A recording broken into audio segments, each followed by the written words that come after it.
Hello, everybody. Welcome to Planet SkyFF, the world where everything revolves around £50,000. And this week I remembered to say it. And yes, for those who saw the tweet last night, Suj should be back. My name's James. Suj is not back. Suj was WhatsApping me all through the night while I was sleeping, which included at 3:45 a.m., stuck on the side of the motorway, can't get home, got a flat battery. I think he's been, it's just gone 12 o'clock lunchtime in the UK. He's been picked up, I think, the last couple of hours or so, and he was like, I'll do the pod. I'm like, Suj, you need to go to bed, mate. You haven't slept for about 30 hours. You know what he's like. He only wants to come on the pod because he's doing quite well at the moment. So maybe he won't be on next week because we know this shit doesn't last. But actually, he's doing really well at the moment. But I'm delighted to say, last minute stand-in, one of our patrons, James Johnson, joins me. How are you, James? I'm good, James. Thank you very much for having me. No, very welcome, mate. Thanks for saving my ass at about 7:30 this morning and stepping in at very short notice. Much appreciated. And thank you again for your brilliant effort on the Champions League Fantasy podcast that we released on Patreon yesterday. Me and James have agreed not to talk about that because neither of us particularly want to. So let's talk about Sky instead anyway. How you doing, mate? This is my first year of playing it, actually. Oh, is it? Yeah, and I've really enjoyed it. I don't know if that's because I've had such a terrible start to normal FPL that I've kind of forgotten about that, and I've really got into Sky. Obviously, listening to you guys, but yeah, first time playing it. And I think Luke said last week it seems the purest form of the game with all the options you've got, all the different ways to score points, all the strategy behind it. I keep thinking, well, if it's the last year, at least I got in for 1 year. So no, really enjoying it. Good. So I've kind of follows that question, which you've already answered. Is you've obviously started playing this year. How do you find it in comparison to FPL? I don't like to say less casual, but it feels less casual to me. I feel like I've spent a lot more time planning my Sky this year than I've ever done with FPL, and now playing the two games side by side. FPL's probably left till Friday night, Saturday morning, depending on when the deadline is for the transfer. Whereas with this, I'm constantly looking, and obviously the 50 transfers this year makes life a little bit more interesting compared to FPL, and just being able to go, oh, screw it, I'm going to play a wild card this week because my team's rubbish. You've kind of got to think ahead a little bit more with Sky. So no, I've really enjoyed it so far. How have you found it getting your head around multiple captains in a week and making transfers on a Sunday morning or Sunday afternoon? Yeah, the captains has been all right because I know we said we weren't going to discuss it, but I've played Champions League Fantasy and played Euro Fantasy, and those both have the captains on multiple days. The transfers and making sure everything's set. I have to admit, on my second team, I've already missed a captain deadline for I think it was Man City earlier in the season where I didn't captain someone for the whole of the Saturday, and I think it should have been Cancelo. And but except for that, on the main team that's doing all right, I feel like. Nope, haven't missed a captain deadline or missed a transfer that I wanted to make. So I'm going to try and keep that up for now. Where you at? Leaderboard? 8,400 exactly. 8,400 exactly. How many transfers used? 7. Nice. So I'm 7,747. Yeah. I've used 9 transfers. You said there's 2 points difference between us. Yeah, I believe you've got 494 and I've got 492, I want to say. If you say so, mate. I've got 494. Yep, and I've got 492. So what, 650 places is 2 points. 2 points. Yeah. That's obviously not the way all the way through, but I think, it is worth reminding people it is very quick to have big gains or big drops, as a lot of people found out last week, obviously didn't own Erling Haaland for either of his hat tricks. It's like, how do you survive through that, basically? Yeah. Okay. How's your week been this week specifically?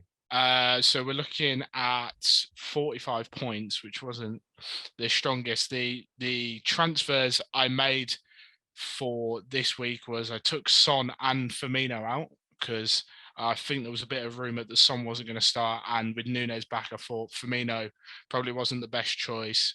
And the 2 players that came in were Gabriel Jesus and Salah, who I both captained for their respective 4 and 2 points. So not the worst, but except for that, 45 points. I mean, last week I had an absolutely storming week, and I think at one point I was down into the 900s with the rank, and now back up to 8,400 with the score this week. So a bit more of a bumpy week, but as you said, I think the difference between 8,000 and even 1,000 is probably 10, 15 points at the moment. So it's one right captaincy, and I think you're right back up in there. James wants to throw in and tell everyone, but he's decided not to do it, that he captained Roberto Firmino against Bournemouth. Yeah, I had Firmino 55 points and Haaland 60 points as my front two. That's why, Mr. Beginner, you're 8,000 and not 80,000, I think, at the moment. Well, yeah, it could very well be, because except for that, it's been limited returns. I mean, Alisson and Van Dijk keeping, is this the second clean sheet they've kept in the first 5 weeks, has hurt me a little bit. And I mean, in the other team that I'm kind of leaving dead for a while now, I've had the Man City backline, and that hasn't really done much better either. So yeah, I had a bit of a rise back up last Wednesday and Thursday. I had to get Haaland in on the Wednesday for the Forest game, and I had Diogo Dalot on the Thursday against Leicester. So picked up quite a bit with that 16 points on that night, most missed, but I've missed badly at the weekend. So my only returnees were Alisson, Harry Kane, Erling Haaland, of course, like yourself, captained Mo Salah with the I can see the team, it's only Everton, and also captain Jesus against Manchester United on Sunday. The only other thing I had in terms of any form of return really was Cancelo's Parsons here for City at Villa. So the only thing is, though, I'm pretty happy with what I've got now. I don't think I know where I'm going in terms of Dalot to Nico Williams. I think on Monday night. I'm already there with Nico Williams for this spell of Forest games, and then it's just a case of working Fofana in for Eric Dyer for me. Which, before I talk about how we're going to do that, there was obviously some huge news this morning, which I think it's worth us touching on, because there is a little bit of relevance for Sky Fantasy as well. For those who haven't heard, Thomas Tuchel has been sacked as Chelsea manager and has caught everybody by surprise. I've long speculated through the summer that I thought there'd probably be a parting of ways at some point this season. I did not think it would come as quickly as it has. What's your reaction to the news? Shock, confusion, and I thought the sacking culture might be gone at Chelsea once Abramovich left, but it might be that Todd Bowley's even worse. And something I read today was they were quite hands-on with transfers. What's stopping them now going to be quite hands-on in the way they want to manage the team on the pitch as well. So yeah, for me, it doesn't make a lot of sense unless they know they've got an ace up their sleeve, but it's going to have to be a fairly strong contender now for them to get back to where we thought they were going to be. I think it's just strange timing straight after the transfer window. Yeah, and even the sense that obviously after the next 2 league games, there's a international break as well. Yeah. So I mean, to make this change with sort of Liverpool coming up next weekend and stuff. Okay, yeah, they're looking for a bit of a bounce. It's worth saying that this model works for Chelsea. They hit a bad spot, they change manager, they always improve. It seems to always happen. I think the only difference this time is I'm fairly certain that they have let go of an elite manager. And I'm not sure that what comes in, although it may do better in the immediate, I'm not sure that's better for the long term.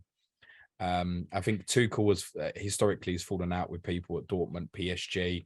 Remember talking to Ted Moore when he took over, and we said this is probably a 2-year gig or so.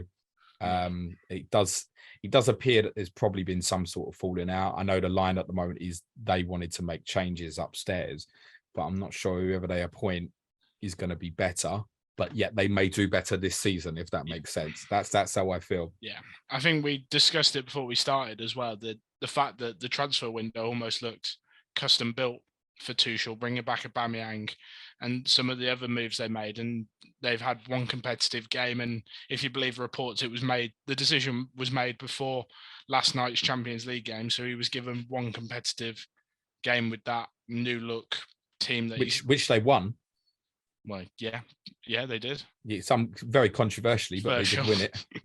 Yeah. So I don't know. As I said, we think there's going to be someone in charge for the weekend. It has to be someone ready to go, which we both said makes it sound like it's Pochettino, not Potter at Brighton, because that seems like it's going to be more complex to get done before Saturday. So yeah, it's interesting to see, but yeah, a weird one for me.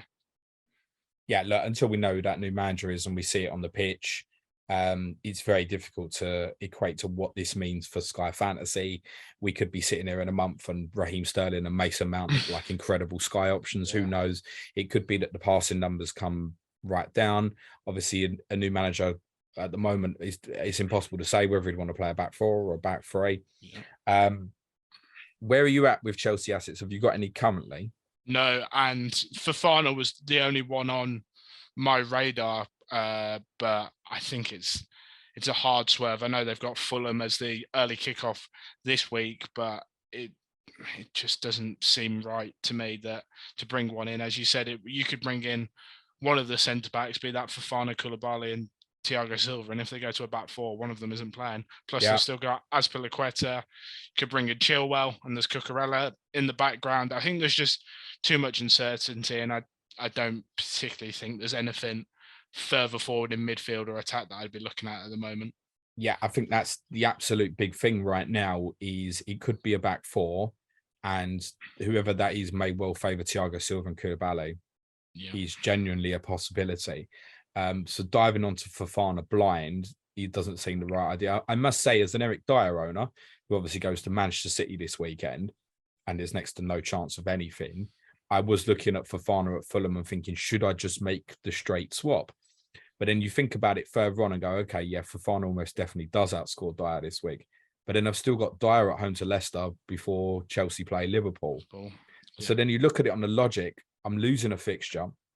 So you could say even take the City game as a bonus. It then for me basically becomes Fofana at Fulham versus Dyer against Leicester. Yeah. And we've even seen that the passing numbers for the Brighton guys in a very similar system was up massively again against Leicester at the weekend. So it's not impossible that there could be a haul for Dyer against Leicester, for example. So it doesn't make sense to make that move now, I think, in the majority of cases. And I think the big thing is for those who might have walked into an injury problem thinking he solves it, maybe he doesn't. No, maybe he doesn't. I think it's a look and hold for me. I was just looking further ahead in the game weeks. Obviously, Liverpool next week for Chelsea after Fulham. No, thank you for a defensive point of view. And then we've got the international breaks. And maybe once we come back from that, there's a little bit more clarity. But for me, I was looking, I think the first time I can see someone that a place where I think I could dive into Chelsea now is game week 11 because they play Aston Villa on the Sunday. That seems like the best captaincy option with Liverpool and Man City playing each other. And then on the Wednesday, they play Brentford, where Liverpool go to West Ham and Arsenal play Man City. There could be two captaincy options there, but I mean, as I said, that's all the way to game week 11 now. A lot can change in the next 5 to 6 weeks. Yeah, I think one option I would advise against people going into buying him now. Obviously, those who've already got, don't panic, just crack on. Obviously, Liverpool's obviously the Sunday next week, which you think, oh, buying against Liverpool doesn't feel right, but that is the entry point if you're desperate to get on with Palace the Saturday after the international break, or obviously Wolves is the Saturday afterwards. That said, obviously over the course of an international break, there's every chance you're going to get an injury in your squad or something, and it might open up to just come in after the Liverpool game with fresh eyes, for example. So yeah, it could be now. I think that it might even be that it gets left for me. The other thing is, from my perspective, that Villa entry point is straight after Tottenham play Everton on Saturday the 15th. Then after that, Tottenham got like United, Newcastle. There's Liverpool 2 after that, where I may look at it and go, I want to get off Tottenham anyway. And there is part of that thinking I may still go Dyer to Fofana next week. Say if there's clarity that it's a back three, or if, say, Koulibaly or Thiago Silva's injured, because I don't overly want Dyer for, say, Arsenal away and Brighton away. But yeah, I think the advice would be for those who were thinking, yeah, sorry, I'm going to forget the fixture game, I'm going to buy Saturday, I'd leave it. Yeah, there's every chance it'd be a 10-pointer and stuff, but I'd leave it for the time being. Let's talk about captaincy first, James. What are you likely to be on this coming Saturday? I think this Saturday, at the moment, I've got Salah penciled in at Wolves, but I do also have the Liverpool options of Van Dijk and Alisson. I just want to have a look at Liverpool tonight in the Champions League. Obviously, how they set up could be important to how they then go and line up on Saturday. I feel like Salah hasn't hit the form we thought, and I was burnt last week. I don't know if I want to captain him again and get burnt, but then you know what will happen. I'll captain Van Dijk and Salah will again hit a hat trick against Wolves. So at the moment, it's Salah for me and for you. Haaland. Yeah. Yeah, it's just not really a doubt at the moment. There's next to no chance for not starting that game. That feels guaranteed with 4-day gaps either side. I never thought about Haaland. I have got Haaland as well, but I never. And it being a big fixture. Yeah.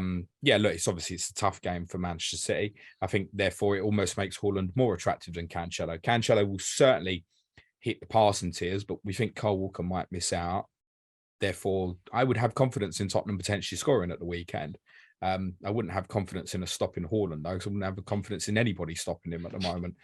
So I think it's probably Haaland Saturday for myself. And yeah, I mean, I've got Salah as well, but it'll be Haaland. It'll be Haaland for me. Sunday, Arsenal Essex for you, is it, James? Yeah, Gabriel Jesus for me. I do also have Gabriel and Saliba both at the back against Everton. But I think Everton showed enough against Liverpool. I know they didn't score, but I think there was enough danger there to think that I think I'd be more comfortable with the Arsenal attacker than the defender for the Sunday.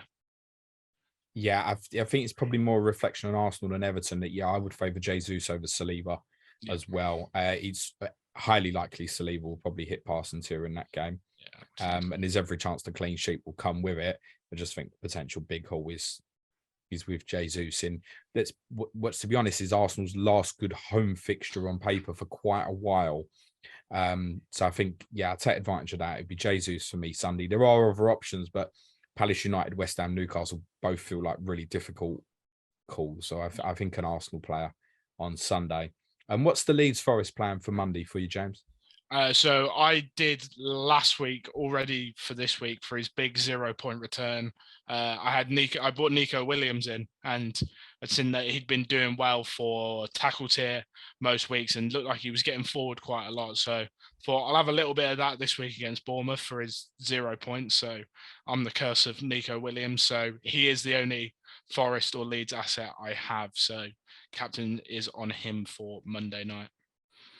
Yeah, I think Dalot to Nico Williams seems really kind of straightforward for me. I knew when I was getting Dalot that I'm delighted to get his return against Leicester. I didn't really care what he got against Arsenal and Palace.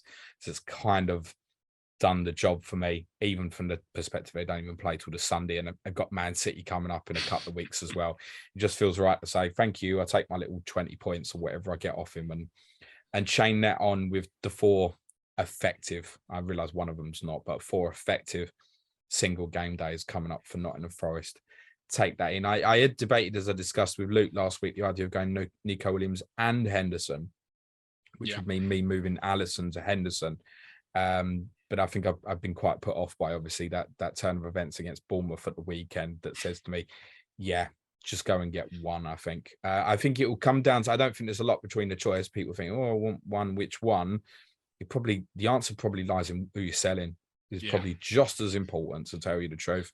So if you're unhappy with your goalkeeper, Dean Henderson, I think that if you've got a Mendy, for example, maybe Kepa plays at the weekend, and then I think maybe you're definitely making that move, for example. Alisson's a harder one to sell, as I obviously don't have, say, VVD and stuff. But on the face of it, potentially I'd be losing Alisson for Chelsea, Brighton, Arsenal, maybe Man City.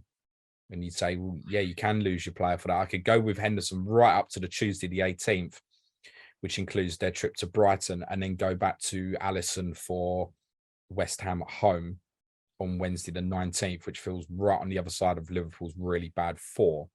Yeah. But I think I'll stick with him. I think the other thing is as well, Alisson will make saves in games like this. So if a clean sheet comes, it's every chance it's 11. Yeah, I think 11 or 12. So I'm probably going to stick with him. I think give me the Liverpool coverage defense and just go with Nico Williams, who has been hitting tackles here quite regularly in the majority of games.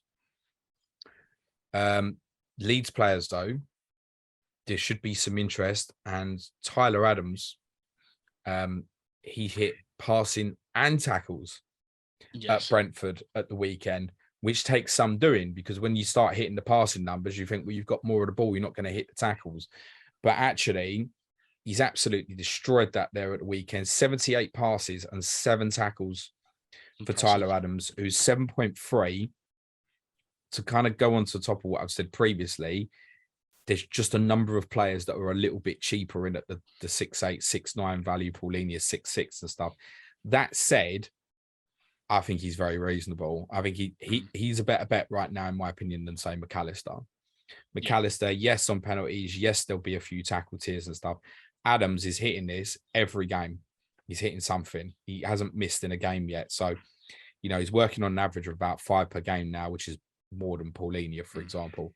So I think he should be considered, and he would be the Leeds go-to if you want to go down that route, which I don't hate. Their fixtures afterwards aren't amazing. United away, Villa at home, Palace away, Arsenal at home, but doesn't matter for Adams. Yeah, you can take the passes off the table, bar maybe Aston Villa at home, but the tackles can still be there. And actually, in the Forest game, there could be both.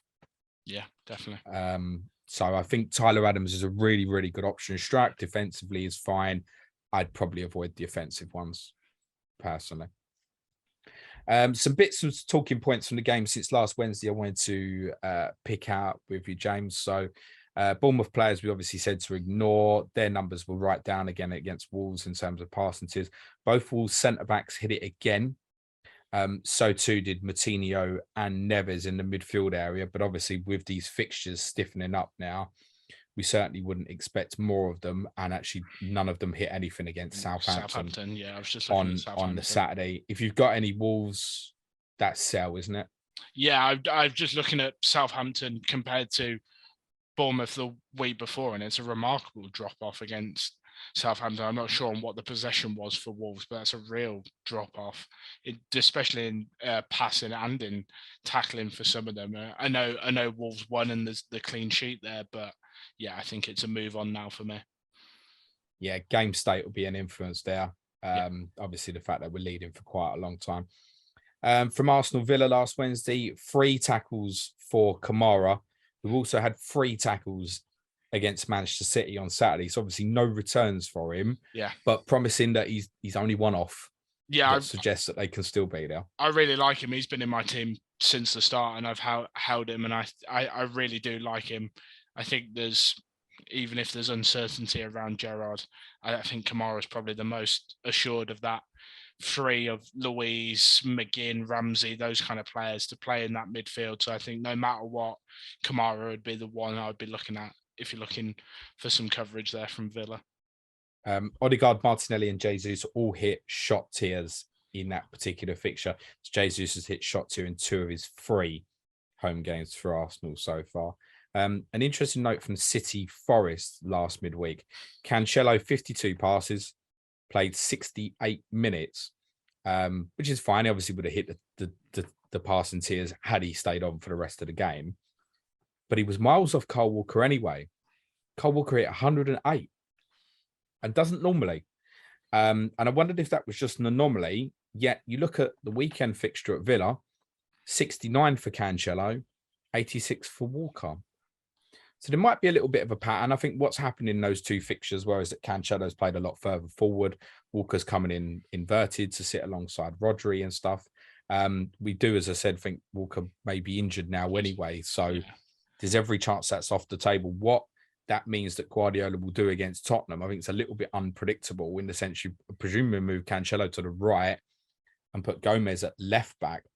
Or Ake, but do you think? But you could do Ake or you could play Stones at right back. There are a few alternatives to him. I think he might be worried with the way Tottenham look now for the physical presence. I think Ake at left back might be a bit more for him, but then it depends how he feels. Ake is defending one-on-one against whoever's going to play on his side. I just associate Tottenham now with the signings they've made with just being a bit more of a physical presence. And I think that there might be some joy for Tottenham in that department with a Gomez and a Cancelo in the defence there for Man City. Whereas with Ake, it feels a bit less attacking, but it feels a little bit more solid and secure for me. I think my instinct is he'll want both fullbacks to go inverted in that fixture. He's obviously worried about Son's pace, particularly.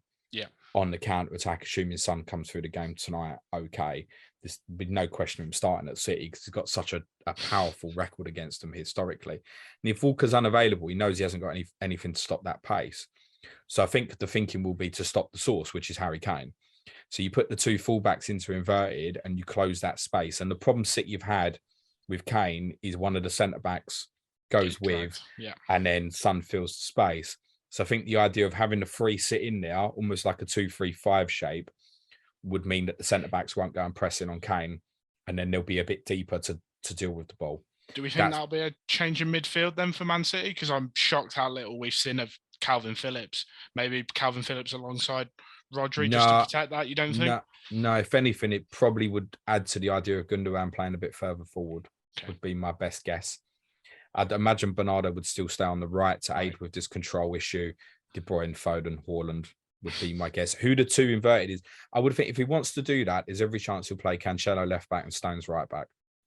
Yeah, it's another way of doing it. I saw and then Aki with Diaz. Stones was impressive against Villa. I've just had a look at him, 92 passes in that centre midfielder, only one tackle. But I mean, all the Man City defensive line has been impressive, except for clean sheets, really. They're all either hitting passing or tackling, but it's just the clean sheets that seem to be lacking at the moment for them. On Tottenham, 103 passes for Eric Dyer at West Ham last Wednesday night. Sanchez, Højbjerg and Bissouma were all 80 plus. But then you look ahead to the Fulham game, only Bentancur hit passing one. The reason for that is, if you're thinking this doesn't make sense, the reason for that is Fulham came and pressed. So Tottenham play through the lines quicker and play at a higher tempo. West Ham, no pressing on the centre-backs until late in the game. Just literally let Tottenham pass the ball side to side. The exact same thing happened in the same fixture last season. And you think it will be Son, Kane, Kulusevski against Man City? Yeah, I would have thought so. Yeah. And Champions League tonight, you think there's a change or? Be bloody harsh from Richarlison not to start again, to be honest. I wonder if Son might miss out tonight. Right, okay. Yeah, Kane and Son will definitely play at Man City. Put it that way. I wouldn't be hugely surprised if Son got a break tonight. I wouldn't be surprised if Kulusevski was left out again. He might decide tempo-wise that he wants to go with that fast front three again tonight, possibly. From Liverpool Newcastle last week, VVD and Gomez both hit passing tier 2, and VVD hit passing tier 2 at Everton, and Gomez hit tier 1, which is notable because we'd wondered if there might have been a bit of an imbalance coming towards Liverpool attacking down the right-hand side. That's calmed down again in the last couple of games. And Matip came on for the last 10 minutes against Everton. So do we think Matip gets some more minutes in Champions League and then maybe back for the weekend? Or do you think Joe Gomez holds his place? Because I know a lot of people have been interested in trying to find a cheaper way into that Liverpool defence. Joe Gomez wouldn't be it for me. No. Okay. No, you've also probably got Konate's target in to come back after the international break. So that's only 2 more league games now anyway, one of which is Chelsea away. So no, I wouldn't be investing in that as new right now. If you've got cool, great. You may consider you might want to move that on Sunday, possibly even. Yeah. From Leicester United, one of the things I picked out was Casemiro's passing numbers. 27 passes in 31 minutes plus added time. Considering they were winning the game, he's very impressive and suggests that at certain points in the future, he'll be a very, very interesting asset once he gets in that team. So one very much to keep an eye on. And because United obviously always play on Sundays going forward, you have got entry points all the time if it becomes a flavour of fancy for you. Patterson hit tier 2 tackles again for Everton against Liverpool at the weekend, but we're not overly interested in that. I mentioned Tyler Adams' numbers at Brentford, which I think are fantastic. Brentford, just by the way, for those with Raya, I mentioned this on Monday's pod, they're probably going to concede more goals while Norgard's out. I think so. Raya might be one you're thinking to Henderson. Yeah, of course, mate. I saw that just looking at it, in the 10 minutes he came on against Arsenal, he also hit 2 tackles. I knew they were under pressure, but 10 minutes, 2 tackles. I think there's a good chance once he cements himself in that team, especially if we think he's going to be the most defensive, if he's going to come in for McTominay. I think passing and tackling could become a possibility fairly quickly for him. I know we've said with Adams, they're a little bit more than this bottom tier, but if they can guarantee you passing and tackling, then maybe that little bit more is worth paying. Yeah, one very much to keep an eye on, I would say. I'd made a note of Chelsea's passing numbers, which I found quite interesting for the centre backs at the weekend, but I don't know if it's relevant now. But just to say, Silva 98, Fofana 83, Koulibaly 71. If they go with a back three, that's what the back three will be. And I'm sure that whoever comes in is going to want to play Reece James further up the pitch. That seems like an inevitability.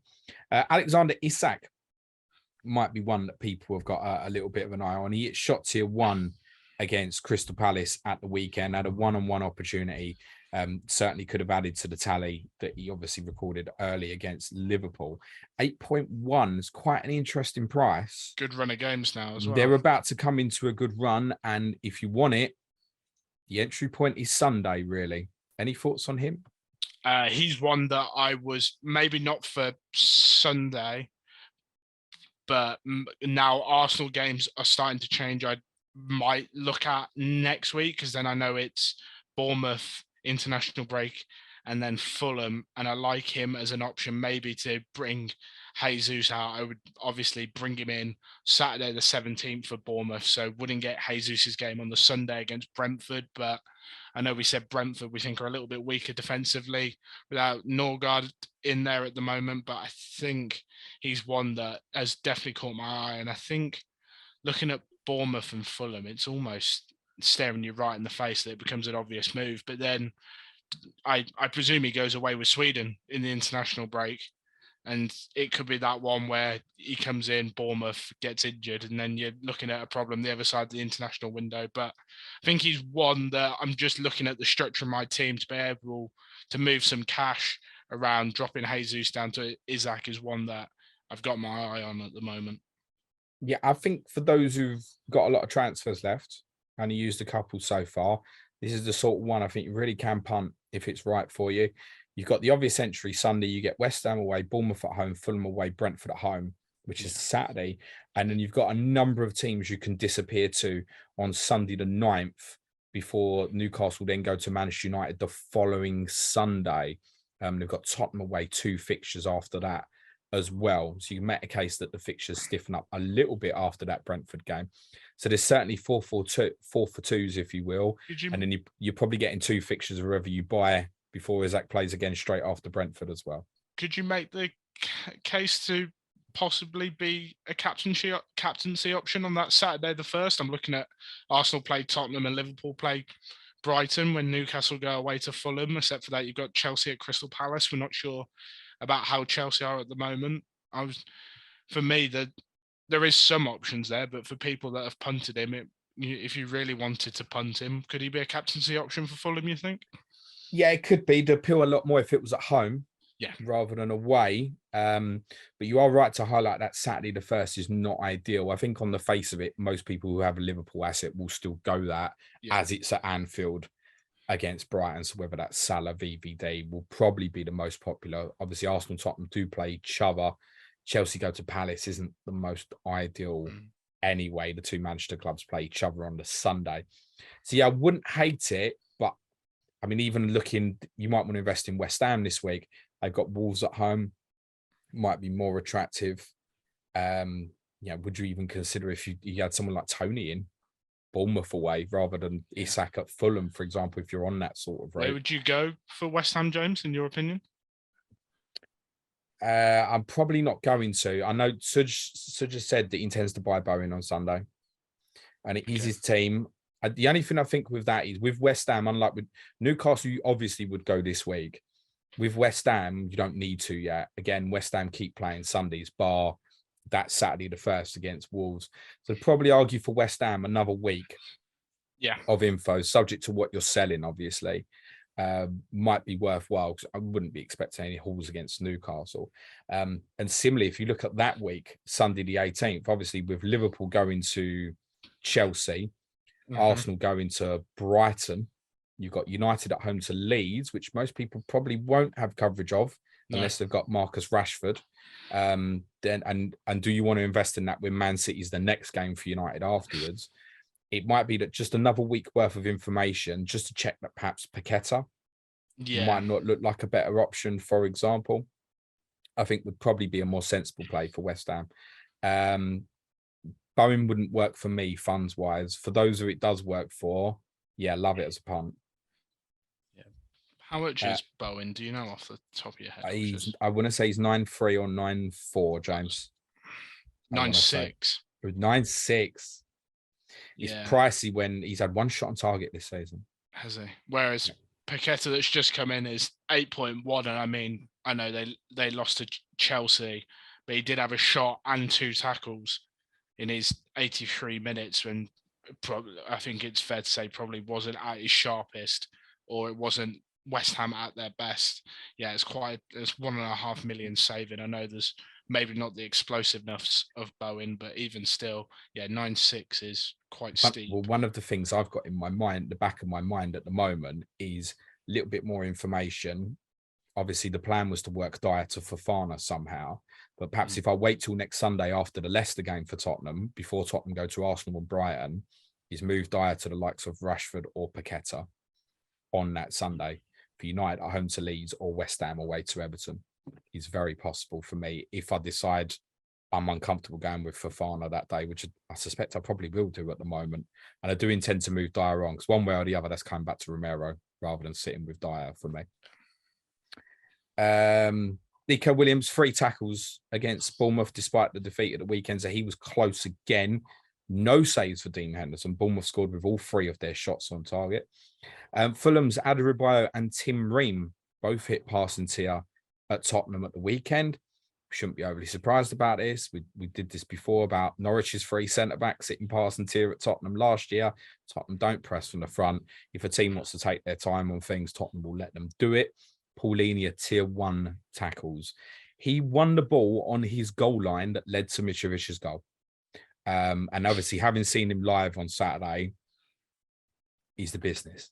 Yeah, he's the other one that I've had in my midfield since the start. I instantly, when I was building my team to the start, I went Kamara, Paulinho, and Rodri, and those 3 have sat in my midfield the whole time. I just think there's a constant flow of points, and there's different ways for them 3 to pick up their points, and then you can put 1 or 2 more attacking explosive midfielders around them for me. His frame is going to be really helpful to him for Sky, I think, because he's a lot of kind of stepping in body in between players to win it back. And if the ball's there to be won, he honestly doesn't think twice. So I think... Has he hit a passing tier? No, to be honest, it wasn't a million miles off at Tottenham. I think it was in the 40s, I think. Is that 40, right, 40 exactly. Yeah, I mean, that's decent. Again, that's Tottenham probably putting pressure on when it comes into his area rather than not bothering with the centre-backs. It's a particular intricacy of Tottenham. But Paulinho, I think, is the best for me at the under 7 million midfielders anyway. Yeah. JWP hit passing tier at Wolves. We mentioned, obviously, Wolves' numbers went down at the weekend. Lewis Dunk had mentioned 89 passes. What do we think of McAllister's 2 goals? Is the highest scoring midfielder in the game now, James? I want to say it's a flash in the pan, but I've been wrong about players like that before. I don't know. I think it's a fair. Is it more a reflection of where Leicester are at the moment than where we think Brighton and McAllister himself is? I mean, if he sticks on penalties, I'm just not sure about it myself. I feel like it's one of those that everyone's going to jump on the bandwagon, and then once everyone gets there, the bandwagon might have rolled out of town, and it'll be someone else, and you will have made that transfer. It feels for me in Sky that it's another transfer waiting to happen at some point for me, and you might have missed the returns where the transfers, then you've gained the value for the transfer. But I don't know. What do you think? Well, 16 points at the weekend's obviously a super haul, which comes about because of the 2 goals. He'd hit tackle tier in 3 of the previous 4 and hit passing tier in 1 of those 4 fixtures as well. And it's worth saying, as I've mentioned with Luke last week, an own goal on the opening day has not helped the look of his returns. Actually, you can make a case he's even further ahead. I think for those who've gone on last week, brilliant, great, well done, crack on, not a problem. He's a very good asset, not saying that he's not. It's difficult to see unless someone's selling an asset on Friday night to Saturday, which is an option. So obviously you've got Forest play Fulham and Villa play Southampton next Friday night. Unless you're working in to get McAllister from, I don't know, let's say you've perhaps got like a Lewis O'Brien problems come up and you've got the money in the bank or something, might be one way to chain it. That said, you may well use that Lewis O'Brien money to get a different Forest player. Yeah. If that makes sense. And the Forest players are difficult to sell because there is still 2 single game days where you can use them. You probably don't want to hold your Leicester assets if you've got that at the moment, would be my guess. So it's probably difficult to get to on the Saturday. Yet that's the only entry point before the Friday night game against Brentford on Friday the 14th. And obviously then missing Bournemouth this week, if you haven't already gone there, that seems like a favourable fixture. But then the fixtures between Bournemouth and Brentford is the derby for them, as they call it, with Palace, Liverpool away and Tottenham at home. So you haven't got huge hopes, even if, say, you're looking at under centre-backs. I don't think you've got huge hopes for this little period coming up. So I think ideally you probably got a Brighton player in place or leaving it, or you've got a Brentford player in place and leaving it. The irony for myself is, James, I have neither. And therefore, I may well be looking at something on that Saturday the 17th is potentially to open up and look at, can I work in by going Dalot to Nico Williams? Does that allow me to jump off Kamara on that Friday night to McAllister? Yeah, that could be one. Yeah, I've got Kamara as well. I feel like Kamara's just going to keep ticking over for me though. I agree. And it's this risk and reward scenario with your transfers. I think you're completely right with the players that have, maybe only used five or so transfers. It's one that you could definitely swing with, where we talked about Isak and other players. Now might be the time to, jump on these kind of areas where they think there's gains, especially when we discussed right at the start, we think there's 10, 15 points in 10,000 places or so. It's getting this decision right. Like McAllister on the weekend with 16 could absolutely fly you up the rankings. But for players that are, you've used 9 and I've used 7, I'm hesitant to go there, because I think you use it for your 7th transfer, it's soon going to become getting him out for your 8th transfer, and then you start to get into this spiral of just trying to chase returns, and before you know it, you've burnt your transfers. Yeah, but that said, the data says on top of the 2 goals at the weekend that we myself and Luke discussed him quite a bit last week as a good option. So as much as it's worth saying, don't expect 2 goals every week. He is on pens. Yeah, he is potentially going to hit tackles. He is occasionally going to hit passing. It's basically Jorginho light, isn't it? When Jorginho is kind of in a penalty stage, it's Jorginho light. I know I'm conscious that the Dalot to Williams move enables me the Kamara to McAllister move next Saturday. I'm sure when I sit here this time next Wednesday, if Sudger's been towed back to his house yet, then I'll debate it in more detail. It'll be top 1K by then, and then you really won't be able to get a word in edgeways. I doubt it. He reckons he's making 3 transfers this weekend. I can't remember. It was Bowen, Rashford, and someone else he had in mind. I can't remember.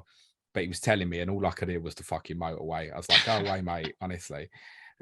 Just one more note from the weekend games as well. Saliba, 59 passes. He's one short. -1 return over the weekend. Probably would have done everyone good if he could have found one more pass, but everyone's had good returns from him so far. The trend over the last few games is that he's getting more passes than Gabriel as well.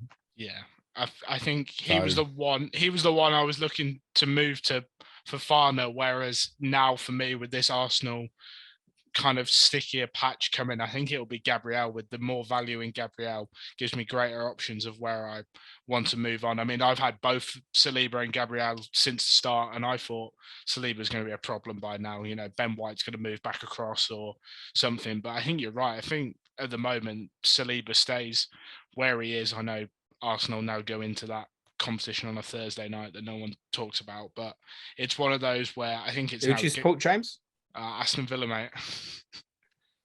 But it's fine. We can get some Arsenal digs in, because it's just for you as well. It saves you doing them all the time.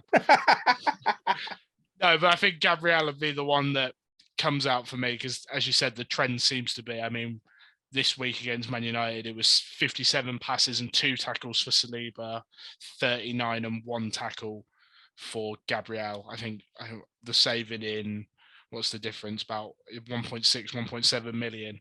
Just seems like a no-brainer now for me. The only caution I'd say, and I wonder if people will consider this, he's selling him on Monday for Tyler Adams or Nottingham Forest player. What comes afterwards, Brentford, Tottenham, Liverpool, Leeds, Man City, with Brentford, Leeds being away and the other three at home, I don't think there's going to be a lot there in terms of passing tiers and stuff. Especially if they do their usual and get an early goal. And as you've Correct. discussed, The only way the passing tiers are going to be there, I imagine, let's say Tottenham at home, if they're chasing a goal against Tottenham, he'll hit them. But they might be chasing a goal because they're 1-0 down, for example. If they're 2-0 up in the North London derby in the first half, you can bet he'll finish on about 30, 35 passes. Now, it might be he gets the clean sheet there instead, of course. But you wouldn't overly fancy clean sheets on them 5 fixtures. And I don't think there's a lot of passing tiers going to be there. Once then you value it with the potential,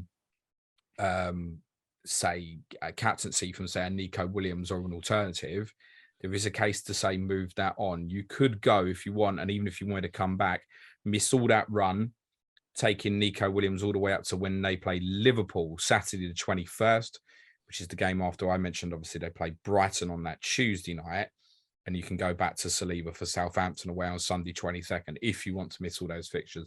Again, I think it's one for those with the luxury who've perhaps got a lot left. For someone like me, there is no consideration to make that move at the moment.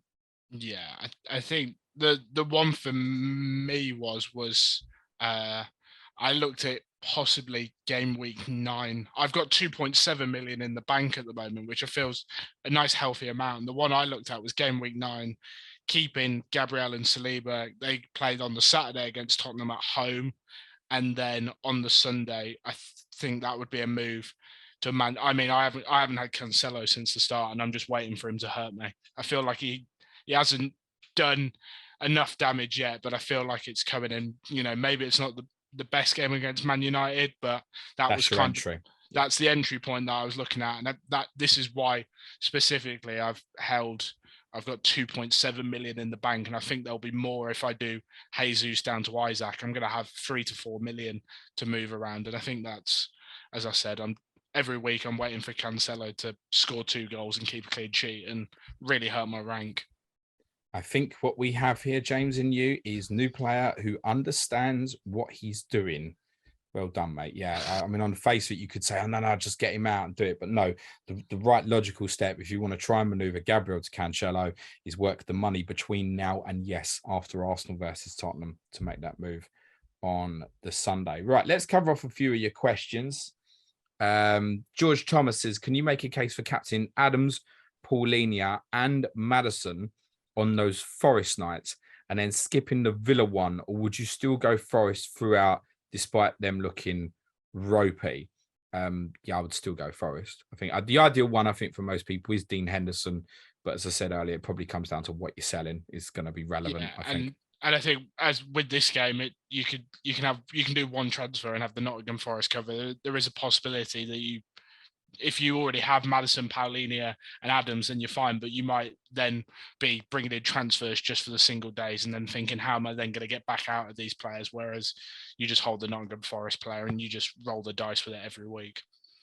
I mean, if you're in a position, for example, you've got, say, let's say Adams, Paulinia and Kamara, you've probably got a really expensive rest of your team where perhaps you've even got like a Van Dijk, Cancelo, Salah, Kane, Haaland combination, something like that.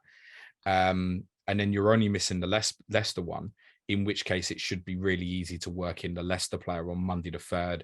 You could even just take Leicester playing Forest and Bournemouth and then chain that straight on to something else. So Leicester play Bournemouth on the Saturday after they play Forest.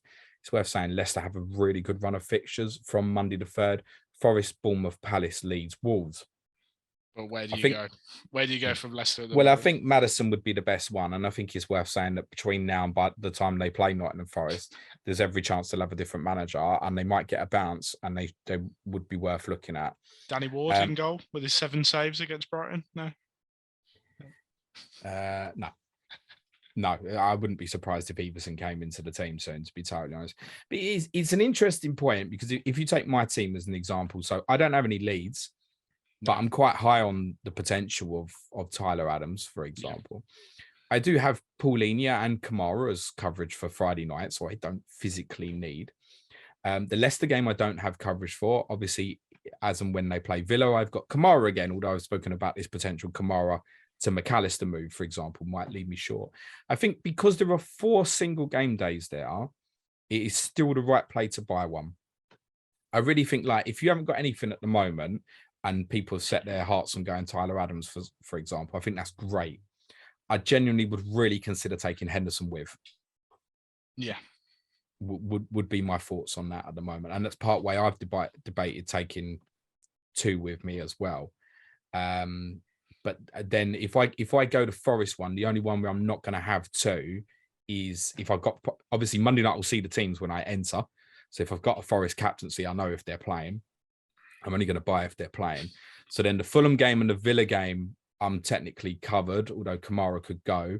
But the Leicester game, I'd even look at that as just a separate entity and go, do I maybe want to invest in Leicester City at that point as well anyway? I don't, because I buy Forest on Monday, doesn't mean I'm stuck to, I must captain a Forest player for these 4 single game days. No, it doesn't necessarily mean that at all. That's a way I've never thought about it. I think that's quite an interesting way of thinking about it. Is I'd play in this year, I thought, well, I've got Nico Williams in now. That's 1, 2, 3 captaincy's done. And I already had Kamara and Paulinho, and that's probably a fault that I've made, that I could have already covered off 2 of those.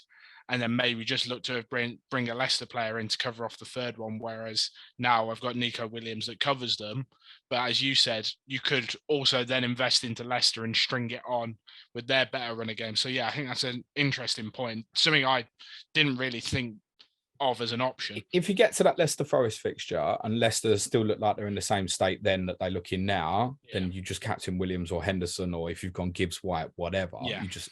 But if Leicester was starting with a new manager that night, I'd be very tempted to go, you know what, bollocks, I'm gonna pump Maddison for 5 games, and then straight after the 5th game, which is Wolves away, West Ham are at home to Bournemouth on the Monday night, and you're at a similar price point, Maddison to Jared Bowen. Yeah, that's interesting. Amrabat Man Joe says thoughts on Allison to Pope on Sunday. Can cover Forest with Nico Williams. Thoughts on Pope, James? Pope is an interesting one. Pope's one I've got my eye on FPL, but we're not talking about that. But yeah, I like Newcastle's run. I've had Allison since the start, and then I know Liverpool defensively have been poor, but 11 and a 9 pointer in the first 5 weeks. As you said, we think that if he gets the clean sheet, there's at least 1 saved here. There could be 2, and those hauls start to become quite important. I think for me, it would depend on what you're going to do with that money that you're dragging out of that position by doing Allison down to Pope. If there's then an obvious move that you're desperate for and that frees it up, then maybe that's the right thing to do. But for me, I think Allison for me is going to sit there until the World Cup and then have a look the other side. I just think the returns will come, and they're a little bit more sporadic than they have been in years gone by, then so be it. But I think when he does return, it's going to be a strong return for me. Yeah, I'm a similar opinion. Would you prefer, DB asked, would you prefer Trippier over Pope? I guess just Trippier as a consideration, just full stop anyway. I guess there is we've already seen it, the attacking return with the free kick, and especially getting high up and now being able to have supply a striker in. We think Isak's probably going to be a little bit more clinical than Callum Wilson's been. There could be more assists there, but yeah, I think Trippier is an interesting option. I don't know what price he is on. He's 7.8. So he's in that kind of very easy to get to, range when we're talking about Saliba at 7.4. Even like right down to the bottom, Nico Williams at 6.9. I mean, it's less than $1 million to move up to Trippier. I feel like people will have some kind of cash in reserve to move around. But yeah, it's one I haven't thought about, but I think it could be an interesting one, especially if we talk the next 4 of West Ham, Bournemouth, Fulham, Brentford. Seem like good fixtures to me. Yeah, if you want to punt it for the 4 games, or even a little bit longer, I don't mind. I think that it's fine. It's a strong no from me. He's in 25% of teams. Yeah, because I think he started quite well. I mean, he's got 1 point less than Mo Salah, for example. But then Tyler Adams has got the same points as Mo Salah as it stands currently. 7.8 is a reasonable price, but you are relying on him for the attacking returns. And logic tells me that doesn't work so much in this game. He hasn't hit any tier this season yet. No tackle tier, no nothing. Right. So his returns have come from the clean sheets, which Newcastle have done well. And obviously the goal against Manchester City, which, I mean, he only got 6-pointer against Man City because they conceded 3 and he got booked and he could have been sent off, right, originally as well. So if it was Newcastle investment I wanted, it would be Isak over Trippier for me. I prefer Pope over Trippier. But to repeat what said in pre-season, we did say this in pre-season, you probably will not captain a Newcastle player all the way up to the World Cup. Right. Okay. And it was the same going into game week 1. So is it a necessary transfer? I think it's one, again, if you've got spares and I want to punt this, crack on, go for it. Otherwise, a no from me. Yeah. Addy Tor wants to know, given Forest's recent form, should we now be targeting the opposition players as captains on those Forest single game days? I struggle to see what people would have that you think could go really big against Forest. I think we've talked about Paulinho and Kamara as the covers for those singles. I mean, what's the highest you're expecting out of those? I feel for me, I said before that Nico Williams is due this return and the tackle tiers is there all but every game. For me, I just don't see, unless you're using a transfer to bring in, I mean, Mitrovic is someone I've looked at for Fulham, but then you look at what does he then go? He goes into Newcastle, West Ham, Bournemouth, Villa as the next ones. I mean, it's not a bad run, but for me, what people already have, I don't think would have a huge upside playing Nottingham Forest. Yeah, interesting one from Ian Parrin says, I to be honest, just going to take more transfers as well, just to add onto that as well. Yeah. Buy one Forest player. If you're happy with it, you leave it. Yeah, exactly. If you need to get Paulinho, get Maddison, get a Villa player, get Adams. It's more transfers. Yeah. Ian Parent says Arsenal, Everton, United, and West Ham all play on the next 2 Sundays. For those considering moving from Jesus to Mitrovic, is there another clear-cut captaincy option for the next 2 Sundays? And if so, are they worth bringing in this week? So I think, firstly, what Ian's saying is Jesus, is there alternatives for the next 2 Sundays? Well, I think Saliba is an alternative this Sunday. Certainly is an alternative. There could be a 10-pointer there. The following Sunday, I think I'd still probably go with like a Salah at Chelsea rather than Jesus at Brentford, to be honest. And if you've got a United or a West Ham asset as new, I'd consider that potentially. You raise a good point about Mitrovic, because really, when you look at them fixtures next Friday, he's the best captaincy, isn't he? Away to Forest. 100%. And are we overlooking it? A, because of Forest kind of fixture firstly on Monday night, and B, a lot of us have already got Paulinho. Yeah, I was close to. I mean, I only brought in Jesus this week, but I was close to just going straight to Mitrovic and just pulling the trigger now. But I think there's enough for me that I can see out of Jesus. I think Mitrovic is a good option, but with Paulinho already there for me, I don't want to tempt fate, but I feel like I can't cover Mitrovic. I realise that, because he could score a hat-trick and everyone could have captained him, but with the Fulham coverage already there in Paulinho, I'm happy to swing against it and save myself the headache. As I said, he was one of the considerations for me before Jesus. I also looked at going Isak this week as well, but I thought there might just be enough with Gabriel Jesus captaincy versus Man United. We would say the captaincy versus Everton, and then look to move on. That I thought, I think I'd become, playing it this year, almost too risk averse with the transfers. Like I'm trying to hold on to too many, whereas Jesus was staring at me in the face. Let's just do it and not think about it, and then worry about it in a couple of weeks. I wonder if that could become a popular move next Friday night, on the night, an unconventional one, but just to drop Jesus to Mitrovic next Friday night, put 1.8 million in the bank. Yeah. to enable moves. I mean, that could be a comfortable enablement move for like a McAllister or something. Then for anybody, wouldn't it? If you want, say, Brighton coverage from that Saturday ahead of the Friday night game against Brentford, because on the face of it, when you look at the fixtures, you've then got the reverse. I'd look at it and go, how often am I going to captain Jesus, Brentford, Tottenham, Liverpool, Leeds, Man City? Probably not. And get Mitrovic in for what's a great run of fixtures. And you could take him right up. If you're really desperate to get back to Jesus, we've got Nottingham Forest at home Sunday 29th, third game from the end, where he might be the best captaincy. And you go back right there. And the only game of Jesus you'd miss on top is Southampton away. Yeah. Yeah, because Fulham play on that Saturday the 29th and then bringing Jesus back on the Sunday. Yeah, it's one I haven't thought of. But yeah, no, it's similar. And it makes a lot of sense, actually. Yeah, I'm gonna end up with about 12 million in the bank here and nowhere to put it the way I'd go. I mean, 7.7. It's great value, isn't it?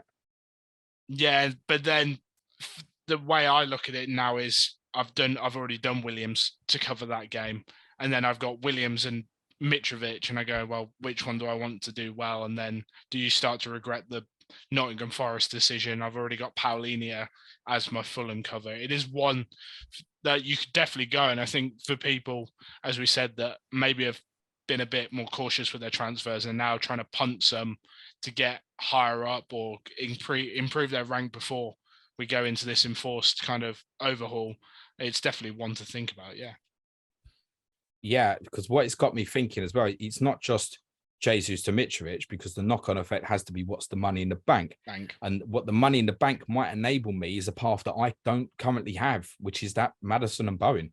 Do you, just for me personally, the one thing I want to ask you is what value do you put on money in the bank playing this for the first year? I mean, this week I took Vardy. Well, last week, sorry, I took Vardy all the way down to Nico Williams to start covering Nottingham Forest, and that gave me 2.7 million in the bank when I moved Salah and Jesus back in. So I'm sat here this week with 2.7 million, no transfers planned. What kind of value do you put on that? Having, I don't know, is 0.5 a million enough in the bank, or are you always looking to have more? I think having that sort of money in the bank's fine. I've had periods in Sky where I've had sort of like 7 million sitting in the bank, ready to make a couple of moves on a forthcoming day or something. I think where you have to find your solution is that money's not going to sit there forever. There must be something you can use the money with. When are you spending it? And it doesn't mean you have to spend it now. It might be that you go, I'm going to leave that to go to Maddison on Monday, October the 3rd, for example, which I can't currently get to. I would just try and work out where and when I'm spending the money, not worry so much about the fact that it's there. The fact that it's there gives you great flexibility, mate. Yeah. Where obviously having zero in the bank doesn't when something goes wrong. So there's nothing wrong with it. I don't hate it. A lot of people particularly come over from FPL to Sky and they can't get their head around, I'm leaving that 3 million there to make this move in 2 weeks as part of the structure and plan. Yeah. That's absolutely fine. Because in FPL, if you told an FPL manager, leave 3 million in the bank for 2 weeks, they'd go insane. Do you remember in FPL a few years ago when Gundogan was doing really well? Yeah. And everyone had like 6-7 million in the bank and just couldn't spend it. Yeah. There was nowhere to spend the money. But that was the right play, was that I'm not spending it for the sake of it and getting premiums in or doing absolute shit. I'll wait. So yeah, don't stress about spending. Yeah, that was just one question I had, because obviously I wanted to put this money away. That's a good question. As I said, for Gabriel, or even if I was looking at it, I think I've just got enough that if I did Jesus back down to Isak, or if we're now talking Jesus down to Mitrovic, I'd then have the money to go Saliba all the way up to Cancelo. And that would, the one I had in the back of my mind was, I want some money at some point to get Cancelo, because I think eventually he's going to start hurting me. I've got Van Dijk that if push came to shove, it's a smaller jump. Have you got enough in the bank now to go that Gabriel to Cancelo move? I believe, yeah, yes, because Gabriel's 9.1, Cancelo, yeah, so that's 1.9 difference, and I've got 2.7 in the bank. But my thinking was the Saliba is 3.6, so I'm only 0.9 of a million away there with what I've got. So if I was to drop Jesus down, to a Mitrovic or Isak, that just gave me the money then to go Saliba all the way up to Cancelo. But it doesn't make sense to remove Saliba rather than Gabriel. So in theory, what you've got there is you're in place, ideally. Mitrovic and Jesus might be a different conversation. Yeah. Right now, you've got the money in place, no problem. Get Cancelo on Sunday, the 2nd of October. What you've got to play with, you have to factor in. If a problem comes up, you're like, fuck, shit. You don't have that amount of money to play with. You have 0.8. Yeah. 0.8 is your wriggle room to play with. Not the whole amount, because it's going to cock up the Cancelo transfer for you. Yeah, that's it. Yeah, I see what you're saying. The only thing for me was, and I know we said Saliba's the better option, we think, with the price difference. It was just what I wasn't sure with Europa League now for Arsenal. I wanted to obviously get at least a week of seeing what that lineup is in the Europa League and seeing where, because I feel like maybe Saliba could get a rest Thursday night and Gabriel actually plays with Holding, or Tomiyasu comes in there, and then you might get a better idea of who we think, once all the Arsenal defence is back, who we think is the more surefire candidate to play in that centre half. Probably Gabriel is probably a little ahead because of the left-footed nature, I should imagine, but I don't think it's beyond reason that there will be a time where we see Saliba and White play together. I don't, if Arteta decides he wants to put Tomiyasu back in the team, I don't think it's a guarantee that Saliba comes out rather than Gabriel. Not at all. And to be honest, Saliba's been performing just as well as Gabriel, if not better. Yeah, and I thought the 1.7 million difference between Gabriel and Saliba, that's a lot of money difference when looking to make a transfer. So maybe hold it on to Saliba, and maybe he misses a game here or there that Gabriel doesn't. But is that what I'm missing out on worth that difference in price that then allows me my transfers, was the thing I thought about. James, thoroughly enjoyed that. Super effort, mate, standing in at such short notice. Really, really appreciated. Where can everyone follow you on the Bird app, mate? We were at James CC 1234. I'm trying to get a little bit more into Twitter, but as I said, it's not really the one for me. I like to just have a muse through and keep up to date and read some interesting things on, as I said, more Sky now than anything else, because it's all new to me. So I'm just trying to take in as much data as possible, and you guys and everyone else that's on there doing stuff's been a massive help. And the 50 grand might not come this year, and next year it might not be there at all, but it's worth a try for 1 year. Well, it ain't coming this year, mate, because Serge is winning it, as we all know. Although I'm sure he'll fuck up with not just a flat battery in his car, but probably a flat battery on his mobile phone as well will cost him. I was at a kids' party on Sunday. I couldn't get reception. Bloody hell. I mean, I had no transfers played, but it was one of them where it's when I haven't logged in and set the captain this morning. I know. And is it going to be the one time I ended up walking half a mile to go to a main road to get reception? And of course, it was set on Jesus, and it really wouldn't have changed my life if it wasn't, to be totally honest. But there you go. Suj, I hope we'll be back next week. If not, maybe see you next week, James. You can have Luke back again. We'll just rotate in and out. People's Poll podcast tomorrow. The vote is live on Twitter now if you're interested in voting. I'll be streaming on Friday afternoon. As ever, if you'd like to support our content, www.patreon.com/Planet FPL. But just leaves me to say thank you so much again to James. Cue music, please, man child.